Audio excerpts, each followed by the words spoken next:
और युद्ध क्षेत्र से इस वक्त की बड़ी खबर आपको बता दें, और बड़ी खबर यह है कि गाजा में इजरायली सेना ने लगातार मिसाइलें दागी और बताया जा रहा है कि कई आतंकी ठिकानों को ध्वस्त कर दिया है। तो ये बड़ी खबर इस वक्त की, जिस इलाके में मिसाइल दागी गई है वो इलाका है अबराज अज जहरा, जहां पर जबरदस्त तरीके से बमबारी की है आतंकी ठिकानों को ध्वस्त करने के लिए। अबराज अज जहरा इलाके में हमला किया है इजरायली सेना ने। आपको बता दें इजरायली विमानों ने एक के बाद एक मिसाइलें दागी हैं, लेकिन ग्राउंड, ये देखिए एक्सक्लूसिव तस्वीर आपको दिखा रहे हैं किस तरीके से वहां पर जो आतंकी ठिकाने थे उनको चुन चुन कर टारगेट किया गया है। उन आतंकी ठिकानों को ध्वस्त कर दिया गया है जहां से लगातार हमास के आतंकी बमबारी कर रहे थे, टेरर एक्टिविटी कर रहे थे। लेकिन इस बीच ये तस्वीर हम आपको दिखा रहे हैं, धुआं उसी की वानगी है कैसे इजरायली सेना चुन चुनकर आतंकी ठिकानों को ध्वस्त कर रही है। तो ये अबराज अज जहरा इलाके की तस्वीर आपको दिखा रहे हैं जहां पर आतंकी ठिकाने हैं और वहीं पर इन आतंकी ठिकानों को ध्वस्त कर दिया गया। इजरायली सेना ने विमानों से एक के बाद एक मिसाइलें दागी हैं।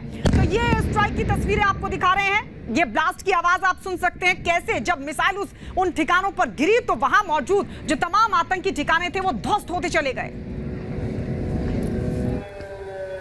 तो आखिर कैसे हमले लगातार एक के बाद एक हो रहे हैं अबराज अज जहरा ये जगह। और सर आइए सोई साहब, मैं आप चाहूंगा कि आप आए एक बार और तस्वीरें हम आपको यहां पर दिखाने की कोशिश करते हैं कि आखिर कैसे इस पूरे हमले को जो है वो यहां पर अंजाम एक के बाद एक दिया जा रहा है। इजरायली फोर्स जो है वो कैसे इस हमले को तेज यहां पर कर रही है। सोई साहब हम देखिए कि कैसे एक बार फिर से पिन पॉइंट हमले जो है वो नजर आते हैं, क्योंकि एग्जैक्ट वहीं पर एक ही बिल्डिंग को जो निशाना यहां पर बनाया जाता है। बिल्कुल यही खास बात है। इनफैक्ट ये कई दिनों से मैं इस चीज को देखूं, जो आप वीडियो दिखाते रहे चैनल पे, बहुत अच्छे वीडियो आते हैं कि एक बिल्डिंग गिरती है आसपास की 4 बिल्डिंगें खड़ी रहती है। यानी कि एक इतना पिन पॉइंट अटैक है कि खबर मिलती है कि यहाँ पर उनके कमांडर छुपे हुए, यहाँ पर अगर इसके पीछे वाली बिल्डिंग में है और कमांडर है तो उसके साथ साथी भी होंगे, और जो बिल्डिंग जिस तरह से ध्वस्त होती है, पूरी बिल्डिंग कागज जैसे ताश के पत्ते उस तरह से घिर के 2 मिनट में धराशायी होती है, और कोई भी एक भी अगर आदमी उसमें होगा वो पूरी तरह खत्म हो जाएगा, उससे बचने का कोई चांस नहीं है। जी मैं चाहूंगा पूरी तस्वीरें जो एक बार फुल स्क्रीन दिखाइए जहां पर आखिर कैसे ये हमले जो है वो एक के बाद एक यहां पर हो रहे हैं। जरा फुल स्क्रीन ये तस्वीरें हम यहां पर दिखाते हैं। और जो है प्रफुल्ल बख्शी सर, मैं आपको चाहूंगा कि आप जरा से बताएं कि कितना घातक ये हमला था जब इस पर बम यहां पर फेंका गया है। देखिए ऐसा है, ये जो टारगेट पे अटैक हो रहे हैं, ये एक तो जैसे जनरल सोई बता रहे थे, there is no doubt about it कि पिन पॉइंट एक्यूरेसी वाकई में बिल्कुल बहुत काबिल तारीफ है। पर सबसे बड़ी बात यह है कि जब कोई टारगेट के ऊपर अटैक करना होता है, ये ब्लाइंडली अटैक नहीं करते, ये असेसमेंट करते हैं किस टाइप का टारगेट है।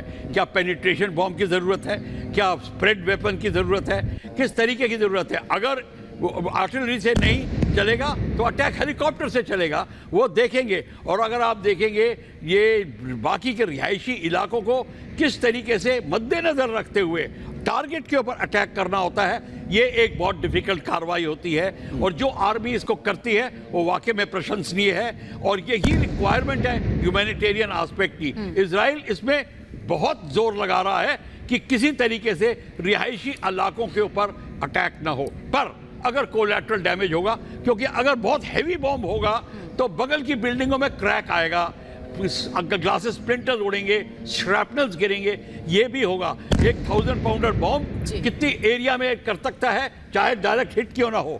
तो ये प्रफुल्ल बख्शी सर, हम आपसे समझेंगे कि क्या वाकई वो उस मामले में कामयाब हो रहा है कि आम लोगों का नुकसान हो, कोलैटरल डैमेज कम से कम हो, इस पर हम चर्चा करेंगे।